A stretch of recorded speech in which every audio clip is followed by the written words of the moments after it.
Hello, this is Ashley, and this is my video presentation on sleep deprivation. Here's my audience.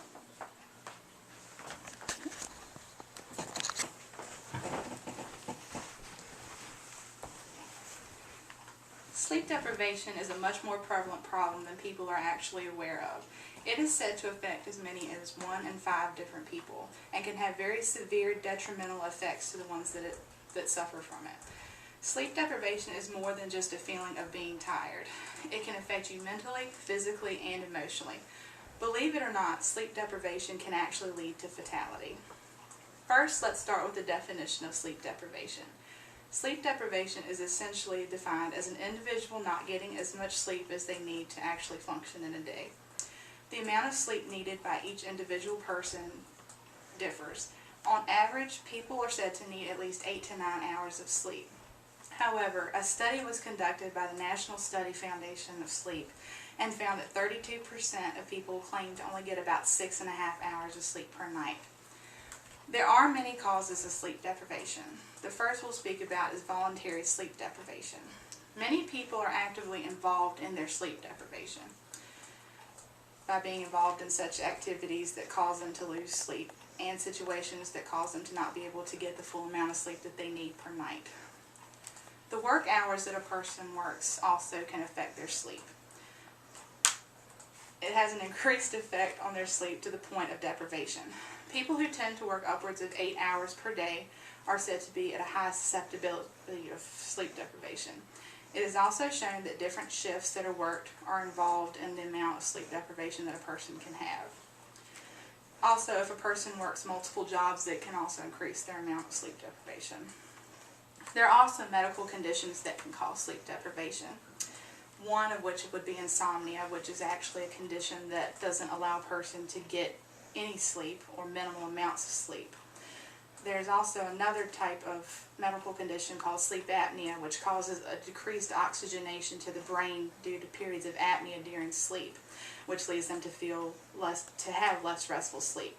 Syndrome X and cardiac disease are also among some of the causes or risk factors of sleep deprivation. Another cause of sleep deprivation are personal obligations. As a normal person, many people have the problem of saying no and can overextend themselves in an attempt to help others. People are also said to have their lives drawn in different directions by different tasks that they have at home, such as caregiving to their children, cooking, cleaning, and things like that.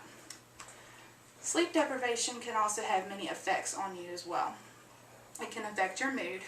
When you're sleep deprived, it plays a great deal on your emotional feelings and the way that you interpret different things that people may say or do. It can cause you to be more irritable, anxious, and have severe lack of motivation. Performance can also be affected greatly by sleep deprivation. It enables you to concentrate or the lack thereof, and it's probably one of the largest contributing factors to the decrease in performance. A lack of energy and the ease of being distracted also play a large role in this. When you are sleep deprived, you are far more at risk of making irrational decisions and becoming extremely restless. Sleep deprivation can also affect your health. It can lead to a number of health conditions which I have already named prior, but it also can affect and make you obese. It can lead to hypertension, diabetes, heart attack, stroke, and even in some cases it can lead to death. There are, however, methods of combating sleep deprivation. Caffeine, which is probably one of the more prominent ways of combating sleep deprivation. Caffeine, which is hailed as one of the most common stimulants used, is a great way to combat fatigue. If you are having trouble staying awake throughout the day, caffeine can be used to increase your energy until you're able to go to sleep at night. Unfortunately, it can also cause a number of health risks. Napping during the day can also help as well. If you take a nap throughout the day, it helps to beat fatigue. It can allow your body to take rest, even if it's just momentary, to help keep your mind focused and your body from feeling so fatigued. Also, another way to help prevent fatigue is sleeping more before times where there's an anticipated lack of sleep. It can help battle the deprivation and make you feel a little bit more rested throughout the day. In conclusion, as you can see, sleep deprivation is a very common and a very serious problem, and it needs to be addressed more frequently. Sleep deprivation affects the lives of many people and has many causes and different effects on the different people who are affected by it. Fortunately, however, there are ways that we can combat sleep deprivation, as we said before. In closing, I would like to thank all of you for allowing me to sit and talk to you about sleep deprivation.